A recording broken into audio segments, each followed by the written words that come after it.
Hello everyone, welcome to Z Chem chemistry classes. तो भाई आज हम केमिस्ट्री ऑफ कार्बोहाइड्रेट का लेक्चर नंबर 6 करने वाले हैं। आपको पता है ना, इससे पहले 5 लेक्चर हो चुके हैं भाई। पहले लेक्चर में हमने कार्बोहाइड्रेट के जनरल जाना था, हमने इंट्रोडक्शन के बारे में जाना था, फिर हमने क्लासिफिकेशन किया था, फिर हमने मोनोसैकेराइड स्टार्ट किया था, फिर हमने उनकी स्टीरियो केमिस्ट्री देखी थी। लेक्चर नंबर 5 में हमने ग्लूकोज स्टार्ट किया था। तो ग्लूकोज क्या होता है, उसके स्ट्रक्चर्स क्या होते हैं, वो सारी चीजें हम जान चुके हैं। इसकी पूरी की पूरी प्लेलिस्ट आपको डाल रखी है मैंने, आप वहां से जाकर देख सकते हैं। अभी हम लेक्चर नंबर 6 में पढ़ने वाले हैं भाई जनरल प्रॉपर्टीज ऑफ ग्लूकोज। भाई ग्लूकोज बहुत सारे टाइप की रिएक्शंस देता है। वो कौन कौन सी रिएक्शन कहाँ देता है, किसके साथ देता है, क्या बनता है, वो सारी की सारी इंपॉर्टेंट रिएक्शन यहाँ पर हम करने वाले हैं। लगभग 11-12 रिएक्शंस होंगे, हम सारी की सारी 1 बाय 1 करते चलते हैं ग्लूकोज की रिएक्शंस को। चलिए भाई बिना टाइम वेस्ट के स्टार्ट करते हैं। पहली रिएक्शन हमारी बहुत सिंपल सी रिएक्शन है, और आपको पता है ग्लूकोज होता है कैसा। ग्लूकोज होता है पॉलीहाइड्रोक्सी एल्डिहाइड। एल्डोस वगैरह होते हैं ना, पॉलीहाइड्रोक्सी का मतलब इसमें OH ग्रुप भी होते हैं, एल्डिहाइड है तो एल्डिहाइड ग्रुप भी होगा, है ना। अब सारे के सारे कार्बन स्ट्रेट चेन में होते हैं, उन सबसे रिलेटेड आपकी क्या होती है, इसमें रिएक्शंस होती हैं। तो सबसे पहले हम बात करते हैं रिएक्शन विद HCl। भाई हमें इसकी रिएक्शन करवानी है किसके साथ, HCl के साथ रिएक्शन करवानी है। क्या प्रोडक्ट बनेगा भाई, अगर आपको पता हो तो आपको ये चीज पता होती है HCl। यहां से एक रिएक्शन बताता हूं, आपने एल्डिहाइड में कहीं ना कहीं पढ़ी होगी भाई। एल्डिहाइड में क्या होता है हमारे पास, C डबल बॉन्ड O। भाई ये कार्बोनिल कंपाउंड होता है, RH लगा दो तो एल्डिहाइड बन जाता है, दोनों तरफ A लगा दो तो कीटोन बन जाता है। भाई होता क्या है, जब इसकी रिएक्शन में HCl से कराते हैं, आपने प्रीवियस उसमें पढ़ा होगा क्लासेस में भी, H+ होता है, Cl नेगेटिव होता है। और C डबल बॉन्ड O में अगर हम बात करें तो इलेक्ट्रॉन नेगेटिविटी ऑक्सीजन की ज्यादा होती है। ज्यादा होने की वजह से ऑक्सीजन पे नेगेटिव होता है और कार्बन पे होता है भाई पॉजिटिव। इतनी बात तो आपको पता है, जिस वजह से ये नेगेटिव चार्ज कहाँ अटैक करेगा भैया, पॉजिटिव पर, और इस डबल बॉन्ड को तोड़ देगा ऑक्सीजन की साइड। तोड़ने से भैया बनता क्या है सर, बनता ये है, ये कार्बन है, ये बॉन्ड जैसे हैं वैसे के वैसे रहेंगे। यहां पर कौन आके जुड़ गया भैया, Cn आके जुड़ जाता है, और यहां पर जो डबल बॉन्ड ऑक्सीजन था वो रह जाता है सिंगल बॉन्ड ऑक्सीजन। बॉन्ड इधर टूटेगा, इस पर नेगेटिव आएगा, नेगेटिव से H जुड़ जाएगा तो यहां लग जाएगा OH। सर कहने का मतलब है कहीं पर कोई भी कार्बोनिल ग्रुप होता है, अगर उसकी रिएक्शन में HCl के साथ कराते हैं तो आपको बन जाता है साइनोहाइड्रिन। क्या बन जाता भैया, साइनोहाइड्रिन फॉर्म हो जाता है। तो सर ये CO ग्रुप कहां होता है, RC double bond OH aldehyde में भी होता है, RC double bond OR ketone में भी होता है। कहने का मतलब C double bond O carbonyl group है। अगर हम यहां की बात करें, CHO नजर आ रहा है ना, CHO क्या होता है भाई, एल्डिहाइड होता है। इसका मतलब CHO मतलब सर ये कह सकते हैं हम कि यहां पर क्या है हमारा, यहां पर हमारा एक हाइड्रोजन है और उससे कौन लगा है, एक C डबल बॉन्ड O लगा हुआ है। यही तो CHO का मतलब है। सर इसकी अगर हम रिएक्शन कराना चाहें तो कैसे करेंगे, we know that there is H+ and Cl negative. तो Cl negative attack on the C, bond break हो जाएगा कहां पर, ऑक्सीजन की साइड। तो आपका बन क्या जाएगा भैया, हम अगर बनाएंगे तो यहां पर हो जाएगा CH। भाई C के पास एक H लगा है, और इससे एक जाके लग जाएगा कौन हमारा, Cn, और एक जाके लग जाएगा हमारा। बाकी सर नीचे कोई फर्क पड़ेगा, सर नीचे तो कोई कार्बोनिल ग्रुप है ही नहीं, सारे के सारे OH ग्रुप है, हाइड्रोक्सी ग्रुप है, एल्कोहल ग्रुप है, तो वो तो रिएक्शन करने वाले नहीं CN से। तो जैसे हैं सर वैसे के वैसे रह जाएंगे, CHOH का होल 4, और यहां पर हो जाएगा CH2OH। सही भाई, ये हमारा ग्लूकोज का स्ट्रक्चर, ओपन चेन स्ट्रक्चर मैंने बताया होगा, आपने देखा ऊपर CHO होता है, नीचे हमारा क्या होता है CH2OH। बीच में जो 4 कार्बन होते हैं प्रत्येक पर एक H एक OH। ये है हमारे पास कार्बोनिल ग्रुप, कोई C डबल बॉन्ड O है भाई, एल्डिहाइड में भी होगा, कीटोन में भी होगा। अगर इसकी रिएक्शन हम किसी भी अमोनिया डेरिवेटिव से कराते हैं, मतलब NH2 और यहां पर लगाया कोई भी हमारा ग्रुप, सर इसका मतलब क्या है, अमोनिया का फॉर्मूला क्या होता है सर, NH3 होता है ना। अगर मैं यहां से एक हाइड्रोजन हटाकर कोई भी ग्रुप लगाती हूँ तो NH2G, मतलब क्या, अमोनिया डेरिवेटिव हो गया। अगर मैं इसकी रिएक्शन करवाता हूँ किससे, किसी भी कार्बन, अगर आपको दिखता है भैया कि मेरे पास कार्बन यानी C पर एक O है और नाइट्रोजन पे 2 हाइड्रोजन है, आप आराम से बड़े प्यार से यहां से H2O को निकाल देंगे, और निकालने के बाद भैया बना गया, बनेगा क्या, बनेगा ये, यहां पर होगा कार्बन जो पहले से जैसा जुड़ा है वैसा का वैसा रहेगा। उसके बाद डबल बॉन्ड से कौन जुड़ जाएगा सर, डायरेक्ट N जुड़ेगा, और N से लगा होगा हमारा कोई भी ग्रुप जो यहां पर पहले से लगा। सर समझ में नहीं है, ये समझने वाली बात ज्यादा है नहीं, सीधे सीधा आपको करना है C डबल बॉन्ड से O और अमोनिया डेरिवेटिव से H2, दोनों को निकाल दो, H2 और N डायरेक्टली डबल बॉन्ड से लग जाएगा कार्बन से। तो ये आपका बन जाएगा क्या, अमोनिया डेरिवेटिव का मतलब बोल सकते हैं प्रोडक्ट। यहां पर भी वही थोड़ी सी कहानी है। अगर आपको पता हो भाई CHO में क्या होता है, जो ऑक्सीजन लगा होता है ये डबल बॉन्ड से ही तो लगा होता है भाई, है। अगर ये हाइड्रोजन, चलो ये इधर लगा देते हैं हाइड्रोजन, ये ऐसे बोल सकते हैं डबल बॉन्ड O, तो होगा क्या भाई, होगा वही जो अभी अभी हमने किया, इसका ऑक्सीजन और इसके दोनों हाइड्रोजन, क्या निकाल लेंगे, H2 निकाल देंगे। जब सर यहां से H2 निकल जाएगा तो बनेगा क्या, यहां से बन जाएगा CH, यहां पर क्या है, ये जैसा वैसा का वैसा रहेगा, CHOH का होल 4, इस पर कोई भी मतलब चेंज नहीं होगा। यहां पर क्या डबल बॉन्ड O और H2 निकल गया तो डबल बॉन्ड से कौन जुड़ जाएगा डायरेक्ट, N, और N से कौन लगा होगा OH, बस ये प्रोडक्ट बन जाएगा। ये क्या है सर, ये तो हमारा ग्लूकोज हो गया, ठीक है सर, ये तो ग्लूकोज हो गया। ये क्या हो गया सर, ये है हमारा ग्लूकोज का ऑक्जिम, ऑक्जिम ऑफ ग्लूकोज, ग्लूकोक्जिम ऐसे बोल सकते हैं। ये ग्लूकोज का ऑक्जिम होता है, यानी डबल बॉन्ड N से अगर OH लगा हुआ है, किसी कार्बन से लगा है डबल बॉन्ड N और उससे लगा है एक OH, उसको हम ऑक्जिम बोलते हैं, बिकॉज ये ऑक्जिम किसका है, ग्लूकोज का, that's why this is known as glucoxime. मुझे लगता है इतनी बात आपको समझ में आ गई। तो दोनों रिएक्शन आपको समझ में आ गई, दोनों ही हमारी किससे थी, कार्बोनिल कंपाउंड से ही थी। तो अगर हम पहली की बात करें तो पहली थी भाई HCN के साथ रिएक्शन, साइनोहाइड्रिन बना। दूसरी हमारी किसके साथ थी, हाइड्रोक्सिल एमीन के साथ रिएक्शन थी, ग्लूकोक्जिम बन गया। अभी नेक्स्ट रिएक्शन की हम बात करते हैं। नेक्स्ट रिएक्शन क्या है भाई, रिएक्शन विद सेमी कार्बाजाइड। बहुत सिंपल सी रिएक्शन है, बिल्कुल सेम है किसकी तरह, अभी जो हमने किया ना हाइड्रोक्सिल एमीन के साथ। दिक्कत ये होती है सर हमें सेमी कार्बाजाइड का फॉर्मूला नहीं पता होता, तो फॉर्मूला कैसे आपको पता चलेगा वो मैं आपको बता देता हूं। करना क्या भैया, आपने कहीं ना कहीं यूरिया का फॉर्मूला पता, यूरिया बिल्कुल पता सर। यूरिया का फॉर्मूला क्या होता है, ये होता है NH2 C double bond O NH2। ये किसका फॉर्मूला है सर, यूरिया का फॉर्मूला। आपको करना क्या है, यूरिया के एक NH2 में से H को हटाओ और उससे एक और NH2 लगा दो। सर ये जो फॉर्मूला होता है that is known as semicarbazide. ये फॉर्मूला हमारा किसका है, सेमी कार्बाजाइड का। करना क्या, बिल्कुल सेम कहानी होगी सर। ये अमोनिया डेरिवेटिव नहीं है, अगर हम बात करें NH2G, यही तो कर रहे थे, यानी कि ये NH2 तो ये पूरा का पूरा ग्रुप G हो गया है। तो इसका मतलब वही हो गया पुराने वाला, क्या हो गया सर, इसका ये ऑक्सीजन, इसके दो हाइड्रोजन, H2 निकाल लेंगे और बन क्या जाना है, बन वही जाएगा जो चाहिए हमें, CH, और CH से डबल बॉन्ड से कौन लग जाएगा N, N से कौन लग जाएगा NH, और NH से कौन लग जाएगा C डबल बॉन्ड O, और उससे लग जाएगा हमारा NH2।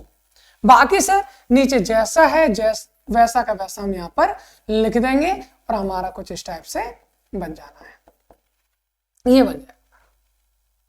इससे क्या बोलेंगे sir, this is glucose and this is semi carbazone of glucose.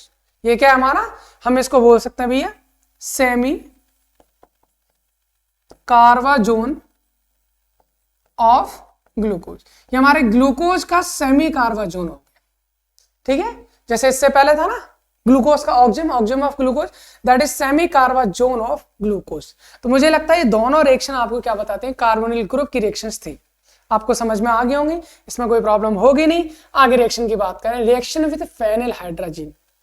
भाई क्लास 12 तक तो ये रिएक्शन नहीं मिलती, लेकिन क्लास 12 के बाद ग्रेजुएशन में होते हैं या फिर कहीं नीट में बीटेक में होते हैं, वहां पर ये वाली जो रिएक्शन होती है ना, बहुत इंपॉर्टेंट होती है। जेमेंस में भी, ग्रेजुएशन में भी, है ना, नीट में भी, और अदर जो हायर एग्जाम्स होते हैं हमारे नेट में, गेट में, IIT जेम में, सब जगह बहुत इंपॉर्टेंट रिएक्शन होती है रिएक्शन विद फेनिल हाइड्रोजीन या फिर formation of osazone. Formation of osazone आपको ये ध्यान रखना है सर, ये क्या चीज है। ओसाजोन बनाने की जो रिएक्शन है सबसे ज्यादा इंपॉर्टेंट क्यों होती है, पहली बात तो आपको ये ध्यान रखना है कि sir formation of osazone reaction को देता कौन है। अगर हम यहाँ पर बात करें, ग्लूकोज की रिएक्शन है, किसकी रिएक्शन है भाई, ग्लूकोज। इसका मतलब ग्लूकोज दे रहा है, ये तो आपको पता है, ठीक है सर, ग्लूकोज दे रहा है। रिएक्शन किससे कराते हैं, पहला क्वेश्चन आता है रिएक्शन किससे कराते हैं। तो सर मैं आपको बता दूं एक बार, क्या NH2 सिंगल बॉन्ड NH2, इसका नाम होता है हमारा हाइड्राजीन। क्या नाम है इसका, हाइड्राजीन। अगर मैं इसमें से एक H हटा दूं और एक H हटाने के बाद यहां पर फेनिल ग्रुप को जोड़ देता हूं, C6H5, ये तो फेनिल होता है? इस फेनिल ग्रुप को मैंने जोड़ दिया तो इसका नाम हो जाएगा फेनिल हाइड्राजीन। फेनिल हाइड्राजीन, ये हमारा बन जाता है फेनिल हाइड्राजीन। तो सर हम ग्लूकोज की रिएक्शन किससे कराएंगे? फेनिल हाइड्राजीन से कराएंगे। तो आप कहेंगे सर आपने कुछ इस टाइप से लिखा है। भाई इससे पहले जो हमने ग्लूकोज का स्ट्रक्चर लिख रहे थे CHO CHOH का होल 4 और CH2OH लिख रहे, 4 की जगह मैंने क्या कर दिया, इसको 3 में और 1 में क्या कर दिया, ब्रेक कर दिया, क्योंकि इसकी रिएक्शन 2 जगह होती है, इसलिए एक कार्बन को हमने आगे बढ़ा दिया और कुछ नहीं है। अभी भी उतनी ही कार्बन है, वही स्ट्रक्चर है, कोई चेंज नहीं है। पहला क्वेश्चन हमारे पास ये आता है कि सर जो हमारा ओसोजोन बनाने में हम ग्लूकोज की रिएक्शन कराते किससे? तो आंसर क्या होगा? फेनिल हाइड्राजीन से। पहली चीज होगी हम सर रिएक्शन कराएंगे फेनिल हाइड्राजीन से, ठीक है। बनेगा क्या? ग्लूकोसाजोन। क्या बनना भैया? ग्लूकोसाजोन, ओसाजोन ऑफ ग्लूकोज, ठीक है ना, ग्लूकोसाजोन बनता है। ये ग्लूकोसाजोन का स्ट्रक्चर हो गया। अभी बताएंगे कैसे बनना है, पूरा रखते हैं। अभी साथ के साथ यहां पर एक क्वेश्चन ये आता है, सर फेनिल हाइड्राजीन से कराते हैं, एक ग्लूकोज के रिएक्शन करने के लिए फेनिल हाइड्रोजन की मैक्सिमम कितने नंबर की जरूरत होगी? तो भैया यहां पर 3 फेनिल हाइड्रोजन मॉलिक्यूल यूज होते हैं। कितने होंगे? 3। आपको याद है रिएक्शन किससे कराएं? फेनिल हाइड्रोजन से। कितने? 3। बनेगा क्या? ग्लूकोसाजोन। अब इसके अलावा भी एक रिएक्शन होती है, आपसे पूछा जाता है कि ग्लूकोसाजोन के अलावा और क्या क्या बाई प्रोडक्ट उसमें बनते हैं? तो भैया इसमें बनता है हमारा एनिलीन। ये आपका एनिलीन भी बनता है, C6H5NH2, मैं रिंग के ऊपर NH2 लगा तो एनिलीन हो गया ना। एनिलीन भी बनता है, अमोनिया भी बनता है और वाटर भी निकलता है। तो ये पूरी कंप्लीट रिएक्शन हो गई। सर समझ में नहीं। अब हम इसकी थोड़ी सी मैकेनिज्म करते हैं, क्योंकि जहां पर मैकेनिज्म की जरूरत होगी वहां मैकेनिज्म कर लेंगे। चलिए भाई इसके मैकेनिज्म की बात कर लेते हैं, ठीक है ना। मैकेनिज्म में क्या कर, हमारे पास में कौन है? सबसे पहले हम बात करें ग्लूकोज की, ठीक है सर। ग्लूकोज में ऊपर होता है हमारे पास CHO, फिर होता है CHOH, ऐसे लिख देता हूं, बाकियों की जरूरत नहीं पड़ेगी इसलिए उनको CHOH का होल थ्राइस लिख देता हूं, 3 आएंगे, फिर उसके बाद में CH2OH। भाई यही तो होता है, बिल्कुल सही है, इसमें तो कोई प्रॉब्लम है नहीं। सबसे पहले यहां पर हम रिएक्शन करवाएंगे भैया किसकी? फेनिल हाइड्रोजन की, C6H5NH2। ये किसका फॉर्मूला है? फेनिल हाइड्रोजन का। अगर इससे रिएक्शन करवाएंगे तो बिल्कुल अभी वाली रिएक्शन होगी जो इससे पहले करवाई थी कार्बोनिल ग्रुप वाली। कैसे सर? यहाँ पर C डबल बॉन्ड O दिख रहा है, दिख रहा है, यहाँ पर नाइट्रोजन पे 2 हाइड्रोजन दिख रहे हैं, दिख रहे हैं। इसका मतलब सीधे सीधा हो गया सर, क्या हो गया? H2 निकल जाएगा भाई, जैसे अभी भी निकाले हैं, बिल्कुल सही है सर, इसमें तो कोई प्रॉब्लम होनी नहीं चाहिए और ना होने देंगे। क्या हो जाएगा भाई? यहाँ पर हो गया हमारा CH, इससे डबल बॉन्ड से कौन जुड़ जाएगा? N, उससे कौन जुड़ जाएगा? NH, उससे कौन जुड़ जाएगा? C6H5। सही है। उसके बाद बाकी तो सर जैसा है नीचे वैसा का वैसा लिख दीजिए। OH, यहाँ पर हमारा H है, नीचे क्या है? CHOH का होल 4 और नीचे क्या आ जाएगा? CH2OH। मुझे लगता है इसमें तो कोई प्रॉब्लम आपको होगी नहीं सर, ठीक है। इसके बाद क्या होता है? यहां से कुछ निकला क्या? बिल्कुल निकला। यहां से क्या निकला सर? H2O निकल गया, यहां से H2 निकला, H और वो H2 निकल गया यहां से। अब क्या होगा भाई? अब यहां पर थोड़ा सा इंटरनल मैकेनिज्म होती है, और इंटरनल मैकेनिज्म कैसे होती है? ये वाले हाइड्रोजन के इलेक्ट्रॉन जाएंगे इधर, तो यहां पर डबल बॉन्ड आ जाएगा और ये वाला बॉन्ड टूट जाएगा, इधर यहां पर आ जाएगा, मतलब सिंगल बॉन्ड, यहां पर आ जाएगा नेगेटिव। देखो ध्यान से सुनो, ये वाला बॉन्ड इधर ब्रेक होगा तो यहाँ पर डबल बॉन्ड आएगा, ये वाला बॉन्ड इधर ब्रेक होगा, यहाँ नेगेटिव आएगा। ये वाला जो H प्लस है वो नाइट्रोजन के पास यहाँ पर चला जाता है और इससे बन के आ जाता है। देखो इससे बन जाएगा ये हमारा, देखो यहाँ पर कौन है? CH, बिल्कुल सही है सर। यहाँ पर सिंगल बॉन्ड रह जाएगा, यहाँ पर नाइट्रोजन और इस नाइट्रोजन पर लग जाएगा नेगेटिव, लेकिन यहाँ से जो H प्लस निकलेगा वो नाइट्रोजन पे जाके लग जाएगा, यहाँ हो गया NH। अब उसके बाद में क्या हो जाएगा? NH, फिर आ जाएगा हमारा C6H5।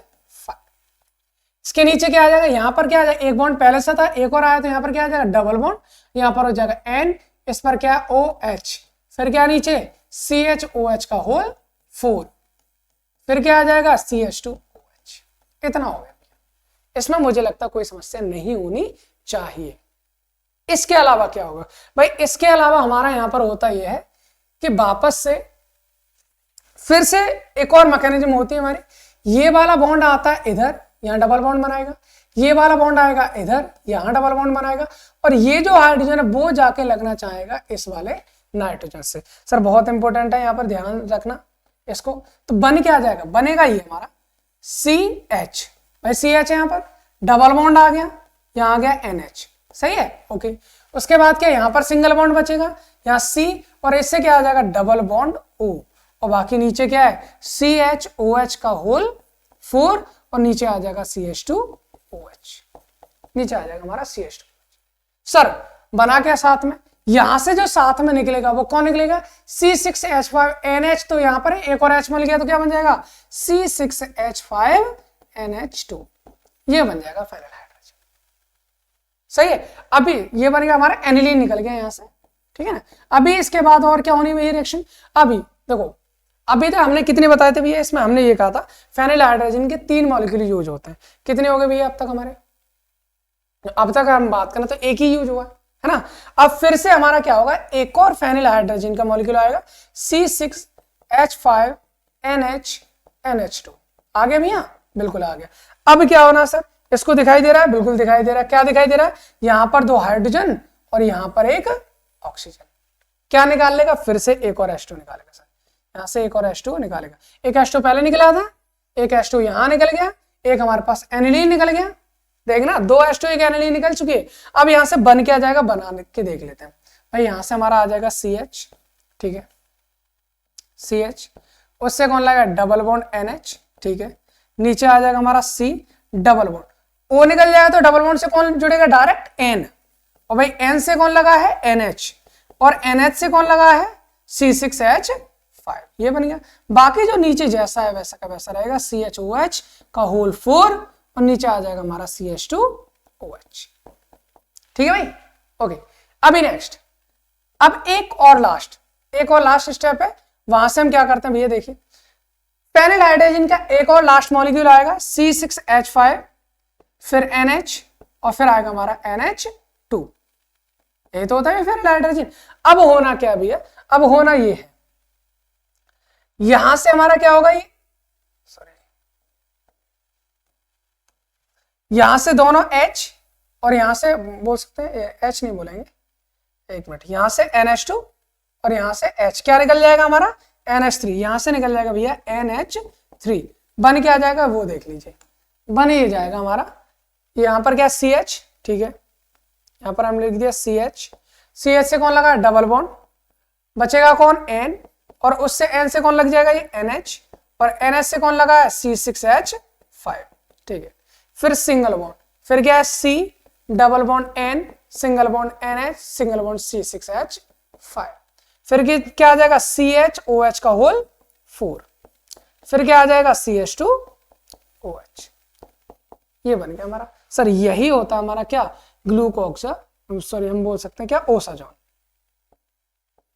ग्लूकोसाजोन भाई, ये हो जाएगा हमारा ग्लूकोसाजोन।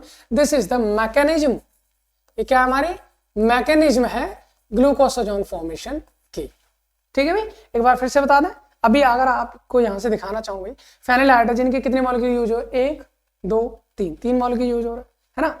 निकल के आ रहा है साथ साथ बाय प्रोडक्ट में, 2 तो H2 निकले हैं, सही है, एक एनिलीन निकल गया और एक हमारा निकल गया कौन NH3।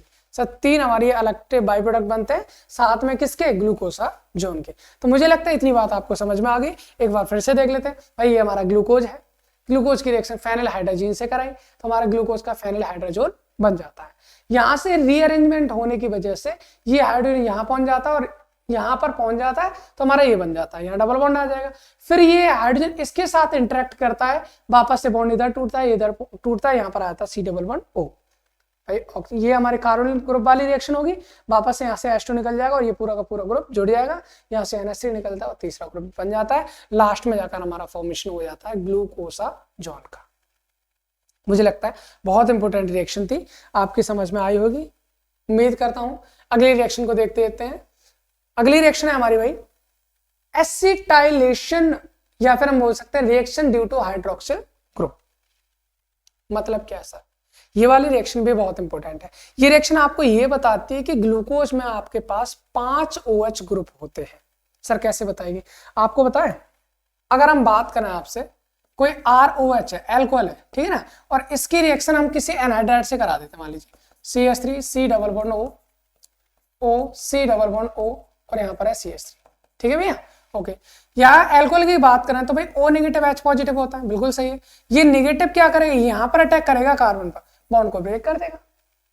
सर करने से क्या बन जाएगा, यहाँ पर ये R है, इस पर O है, ये O जाके कहाँ लगा, CO पर, ये लगा CO पर, और CO से कौन लगा है, CH3।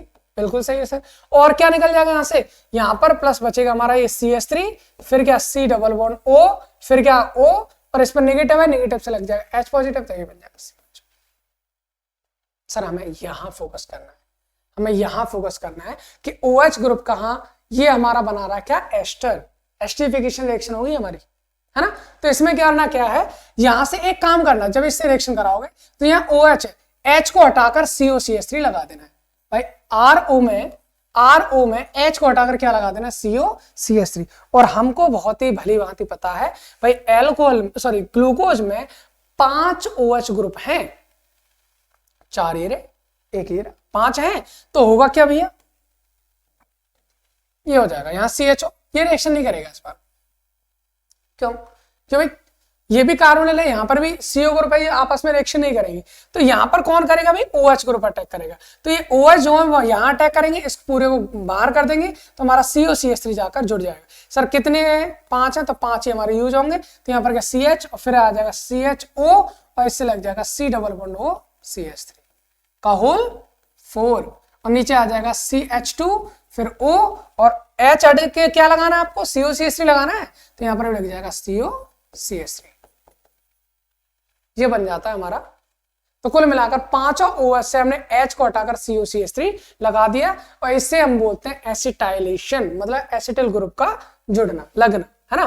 तो इसका नाम क्या हो जाएगा भाई, इसका नाम हो जाता है ग्लूकोज पेंटा एसिटेट, इसका नाम हो जाएगा ग्लूकोज पेंटा एसिटेट। तो मुझे लगता है ये वाली रिएक्शन भी आपको समझ में आई होगी। ये रिएक्शन आपको बताती है कि ग्लूकोज में 5 OH ग्रुप प्रेजेंट होते हैं, ठीक है सर। नेक्स्ट करिएगा, नेक्स्ट रिएक्शन की अगर हम बात करें तो भैया कौन सी है, reduction with HI in presence of red phosphorus. बहुत भयंकर रिड्यूसिंग एजेंट है भाई, ये किसी को बख्शता नहीं है। बख्शने का मतलब क्या है, इसके सामने अगर आप एल्डिहाइड को डाल दो या एल्कोहल को डाल दो, ये सबको एल्केन में कन्वर्ट कर देता है, इतना अच्छा ये हमारा रिड्यूसिंग एजेंट है। अगर हम इसकी रिएक्शन HI और किससे कराते हैं, रेड फॉस्फोरस से कराते हैं। भैया ये एल्डिहाइड है, इसको भी एल्केन CH3 में डायरेक्ट, ये क्या हमारा CHOH एल्कोहल है, सबको CH2 में है का होल 4 है, ये भी एल्कोहल है, इसको भी CH3 में, कुल मिलाकर बना क्या देता है भैया, एन हेक्सेन बना देता है। एन हेक्सेन, एन का मतलब नॉर्मल स्ट्रेट चेन में 6 के 6 कार्बन लग जाते हैं। सर HI और रेड फॉस्फोरस की रिएक्शन कहाँ यूज होती है, मैं आपको बता दूं, ये रिएक्शन ये बताती है कि ग्लूकोज में 6 कार्बन होते हैं और 6 को 6 एक स्ट्रेट यानी लीनियर चेन में लगे होते हैं, 6 को 6। क्यों, क्योंकि ये एक ऐसा बंदा है जो रिड्यूस कर देगा, कार्बन को इधर से उधर उठा के नहीं रखेगा, लेकिन अगर कार्बन पर कोई भी ऑक्सीजन एटम लगा हुआ है उनको हटाकर सीधा की सबको एल्केन में चेंज कर देता है, ये आपको ध्यान रखना है। तो यहाँ से हमारा क्या बनता है, एन हेक्सेन मिल जाता है, HI in presence of red phosphorus. अगला है रिडक्शन विद NaBH4। भाई अगर हम रिडक्शन मान लो HI और रेड फॉस्फोरस से नहीं करा रहे, अगर हम इसका रिडक्शन करा दें NaBH4 से, या फिर इसका रिडक्शन करा दें सोडियम अमलगम NaHC, और साथ में क्या होगा हमारा वाटर, इससे करा दो, तो ये दोनों जो रिड्यूसिंग एजेंट है ये अल्कोहल को रिड्यूस नहीं करते। इनका काम है कि ये केवल और केवल रिड्यूस करेंगे तो किसको, एल्डिहाइड या कीटोन को। एल्डिहाइड कीटोन के अलावा किसी को रिड्यूस नहीं करेंगे। एल्डिहाइड कीटोन को भी करेंगे तो कहां तक भैया, एल्डिहाइड कीटोन को रिड्यूस करके अल्कोहल बना देते हैं। कौन, NaBH4 और सोडियम अमलगम। सर कैसे करेंगे, CHO है, किस में चेंज हो जाएगा फिर, तो ये CH2OH में हो जाएगा। बिल्कुल, क्योंकि एल्डिहाइड है ना, एल्डिहाइड को किस में कन्वर्ट कर दिया, अल्कोहल में कर दिया। बाकी जैसे हैं CHOH का होल 4, भाई ये अल्कोहल है तो इनको ये कन्वर्ट नहीं करेगा। तो मुझे लगता है इतनी बात आपको समझ में आ गई होगी। अगली रिएक्शन करते हुए, ऑक्सीडेशन विद Br2 वाटर। भाई दो हैं ऑक्सीडाइजिंग एजेंट जो आपके ग्लूकोज में पूछा जाता है, बहुत बेहतरीन है, बहुत बेहतरीन है, और दोनों मोस्टली पूछे जाते हैं। तो हम बात कर रहे हैं यहाँ पर ऑक्सीडेशन विद Br2 वाटर। अगर हम इसका ऑक्सीडेशन करते हैं Br2 वाटर के साथ, भाई Br2 वाटर जो होता है एक स्ट्रॉन्ग ऑक्सीडाइजर नहीं है, ये एक माइल्ड ऑक्सीडाइजर है, ये अल्कोहल को ऑक्सीडाइज नहीं करता किसी को भी, लेकिन हाँ इतना है कि ये हमारा जो है अगर कहीं एल्डिहाइड है तो उसको ऑक्सीडाइज कर देगा। और आपको भली बात है, आप जानते होंगे कुछ तो और नहीं पड़ी होगी। एल्डिहाइड जो होते हैं ऑक्सीडाइज होने के बाद कार्बोक्सिलिक एसिड बनाते हैं। तो हम यहाँ पर ये कह सकते हैं भैया एल्डिहाइड तो हमारे पास एक ही है, तो ये ऑक्सीडाइज होकर क्या बन जाएगा, कार्बोक्सिलिक एसिड यानी COOH। बाकी क्या है एल्कोहल है सर, उनसे कोई मतलब नहीं रहेगा, वो जैसे हैं वैसे के वैसे वहां पर बने हुए रहेंगे। सर इसका नाम क्या है, इसके नाम की अगर हम बात करें इसका नाम है ग्लूकोनिक एसिड, ग्लूकोनिक एसिड, ये आपको पता होना चाहिए।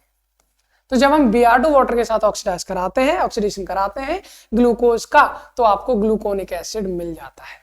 तो मुझे लगता है इतनी बात आपको समझ में आ गई होगी। लेकिन अगर हम ऑक्सीडेशन कराते हैं with in the presence of concentrate HNO3, भैया बहुत ही अच्छा है, बहुत ही अच्छा है। इसके दो काम याद रख लीजिए, ये एल्डिहाइड को कार्बोक्सिलिक एसिड में तो चेंज करता ही करता है, साथ ही साथ ये प्राइमरी, देखो एल्डिहाइड ग्रुप के साथ साथ ये 1 डिग्री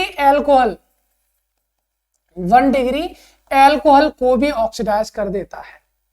सर यहां पर अगर हम बात करें 1 डिग्री एल्कोहल सबको पता होगा, 1 डिग्री 2 डिग्री 3 डिग्री क्या होता है, ये सारी चीजें कुछ मैंने शॉर्ट्स में भी डाल रखे हैं और पुराने लेक्चर्स पढ़े हुए सारी की सारी IUPAC करा रखे हैं। अगर आपने नहीं देखी तो वहां जाकर आप देख सकते हैं इन चीजों को, है ना, कवर कर सकते हो पूरा पूरा।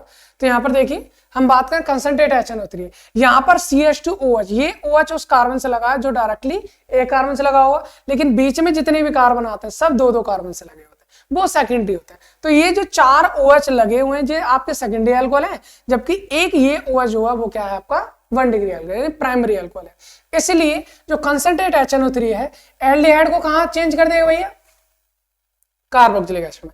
बाकी CHOH जैसे हैं वैसे के वैसे रहेंगे, इसमें कोई चेंज नहीं होगा क्योंकि ये हमारे सेकेंडरी एल्कोहल। लेकिन ये तो हमारा प्राइमरी है ना सर, इसको भी कहां चेंज कर देगा, COOH, इसमें चेंज कर देगा। सर इसका नाम क्या होता है, इसी का नाम होता है सैकरिक एसिड, सैकरिक एसिड इसका नाम हो जाएगा। ठीक है, तो मुझे लगता है ऑक्सीडेशन विद कंसंट्रेट HNO3 भी आपको पता होगा। और हाँ एक और चीज मैं बता दूं, ये ग्लूकोज होता है हमारा, ये टॉलरेंस रिएजेंट के साथ भी रिएक्शन कर जाता है, फैलिंग सॉल्यूशन के साथ भी रिएक्शन कर जाता है। तो आप ये बोल सकते हैं कि टॉलरेंस टेस्ट और फैलिंग सॉल्यूशन टेस्ट दोनों देता है हमारा कौन, ग्लूकोज। बनता वही है, उसमें सिल्वर मिरर इमेज बनती है और उधर हमारा क्या क्यूप्रस ऑक्साइड का रेड PPT मिलता है। अब ये रिएक्शन हमारी फर्मेंटेशन, फर्मेंटेशन का क्या मतलब होता है सर, फर्मेंटेशन हमारा ग्लूकोज होता है, इसको हम वाटर में डालकर इसको फर्मेंट कराते हैं, है ना। और हाँ एक और हम बता देते हैं, ईस्ट होता है हमारा, ईस्ट, ठीक है ना।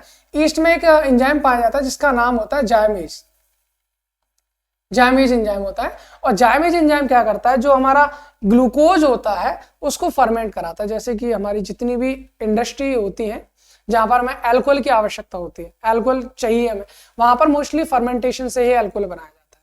हमारे नजदीक में बियर फैक्ट्री है, वहां पर भी अल्कोहल की रिक्वायरमेंट है। जगह जहां पे जितनी भी हमारे अल्कोहल से रिलेटेड होती हैं, जहां पर दवाइयां फैक्ट्री होती हैं, वहां पर भी अल्कोहल की रिक्वायरमेंट होती है। तो अल्कोहल बनाने के लिए सबसे बेस्ट मेथड होता है फर्मेंटेशन। फर्मेंटेशन में करते हैं, हम लेते हैं एक ग्लूकोज को वाटर में डिजोल्व कर लेते हैं, सही ना। वाटर में डिजोल्व करने के बाद उसको रख देते हैं, उसमें डाल देते हैं हम ईस्ट। ईस्ट हमारा एक फंजाई होता है, कवक जिसको हम हिंदी में बोलते हैं, उसको हम उसमें डाल देते हैं। हमें लगता है कि वो सड़ रहा है, उसमें होता क्या है, ईस्ट होता है, उसके अंदर एक एंजाइम होता है जाइमेज। उसको जब हम डाल देते हैं तो जाइमेज क्या करता है, इसका फर्मेंटेशन करता है और इसको कन्वर्ट कर देता है CH3CH2OH प्लस CO2, ये दो बन जाता है, बैलेंस करके दिखा दे मैं। तो इसमें आपका बनता है एक तो एथिल अल्कोहल बनता है, एथिल अल्कोहल, और दूसरा हमारा बन जाता है कार्बन डाइऑक्साइड। तो कुल मिलाकर ये जब हम ग्लूकोज को वाटर में डिजोल्व करके उसमें ईस्ट डाल देते हैं तो वहां से बुदबुद हाथ से निकलने लगती है, मतलब एक कहते हैं कि उसमें से कुछ गैस सनसनाहट के साथ निकलती है। तो वो जो गैस निकलती है वो होती है हमारी CO2, और उसके अंदर बन क्या रहा होता है, जो बचता है दैट इज अल्कोहल। तो ये हमारी फर्मेंटेशन रिएक्शन होती है। मुझे लगता है इतनी बात आपको समझ में आ गई होगी, ये हमारे इंडस्ट्री लेवल पे काम आती है। इसके बाद हमारी कोई रिएक्शन है, हाँ जी, उसके बाद ये हमारी लास्ट रिएक्शन है ग्लूकोक्साइड का बनना, फॉर्मेशन ऑफ ग्लूकोक्साइड या रिएक्शन विद अल्कोहल। भाई अगर हम मान लीजिए ग्लूकोज की रिएक्शन अल्कोहल के साथ कराते हैं तो हमारा क्या बनता है, ये बहुत इंपॉर्टेंट रिएक्शन है ये, क्योंकि ये यहाँ पर कहीं ना कहीं गलती हो जाती है हमसे। रीजन ये होता है कि जो अल्कोहल के साथ रिएक्शन है ग्लूकोज, उसकी ओपन चेन स्ट्रक्चर अल्कोहल के साथ रिएक्शन नहीं करती, केवल साइक्लिक स्ट्रक्चर ही आपकी क्या करती है, अल्कोहल के साथ रिएक्शन करती है। भाई साइक्लिक स्ट्रक्चर में हमने जाना था, ग्लूकोज के एक हमारी अल्फा डी ग्लूकोज होता है, दूसरा हमारा बीटा डी ग्लूकोज होता है, है ना। अल्फा डी ग्लूकोज में क्या होता है, एनोमेरिक कार्बन पर OH नीचे होता है, बीटा डी ग्लूकोज में एनोमेरिक कार्बन पर OH ऊपर होता है, बाकी सेम होता है, बाकी किसी में कोई अंतर नहीं होता है। तो होता है यहां पर ये है भैया, मैं आपको डायरेक्ट बता देता हूं भैया, पूरी मैकेनिज्म तो नहीं करा रहे हम। यहाँ से HCl होता है, HCl क्या करते हैं, यहाँ से OH को बाहर करता है, तो इसका H और इसका OH क्या निकाल देता है भैया, H2 निकाल देगा। और बन क्या जाएगा, अगर हम बात करें बन क्या जाएगा, तो चलो ठीक है बना देते हैं भाई, क्या बन जाएगा देखिए, बन ये जाता है, क्या बनेगा भैया, यहां से कौन निकल गया, यहां से H निकलेगा, तो यहां से कौन लग जाएगा, CH3, तो यहां पर जाके जुड़ जाता है OCH3, केवल एनोमेरिक कार्बन, क्या बन जाएगा, एनोमेरिक कार्बन पर OCH3 जाकर लग जाता है। अगर यही हम बीटा वाली रिएक्शन से कराएं, बीटा वाले केस में भी तो यही होगा, बिल्कुल होगा सर, यहां से H और यहां से OH क्या निकाल लेगा, H2, तो फिर क्या बन जाएगा भाई, फिर हमारा ये बन जाएगा, हम बोलेंगे क्या कुछ इस टाइप से, यहां पर कौन लग जाएगा हमारा, CH3 जाके लग जाएगा OCH3। कुल मिलाकर एनोमेरिक कार्बन पर रिएक्शन करता है, H2 यहां से बीच में से निकल जाएगा और आपके इस तरह से बन जाता है हमारा ग्लूकोसाइड। ये हमारा अल्फा ग्लूकोसाइड हो गया, ये हमारा बीटा ग्लूकोसाइड हो गया। मुझे लगता है इतनी बात समझ में आ गई होगी। तो भाई ग्लूकोज हम यहीं पर समाप्त करते हैं, ग्लूकोज में आप कुछ बचा नहीं है आपके लायक। हाँ, म्यूटा रोटेशन है वो मैं आगे अगले लेक्चर में डाल दूंगा। उसके बाद हम फ्रक्टोज पढ़ेंगे, उसको भी डिटेल ऐसे पढ़ना है कि फ्रक्टोज की सारी प्रॉपर्टीज कैसे होते हैं, स्ट्रक्चर्स और उसकी फिर रिएक्शंस। फिर हमारे पास एक मोस्ट इंपोर्टेंट पार्ट आएगा इनका इंटरनल कन्वर्जन। मान लीजिए ग्लूकोज को हमें फ्रक्टोज बनाना है, फ्रक्टोज को ग्लूकोज बनाना है, ग्लूकोज को मैनोज बनाना है, मैनोज से फ्रक्टोज बनाना है, और या फिर चेन लेंथनिंग, चेन शॉर्टनिंग, बहुत सारे रिएक्शंस होते हैं, वो सबके बारे में जानने वाले हैं कार्बोहाइड्रेट में। ठीक है ना, तो देखते रहिए, आगे बनते रहिए, जो फ्रेंड्स हैं उनको शेयर कीजिए, जिनको जरूरत है उनको बताइए, है ना। Thanks for watching.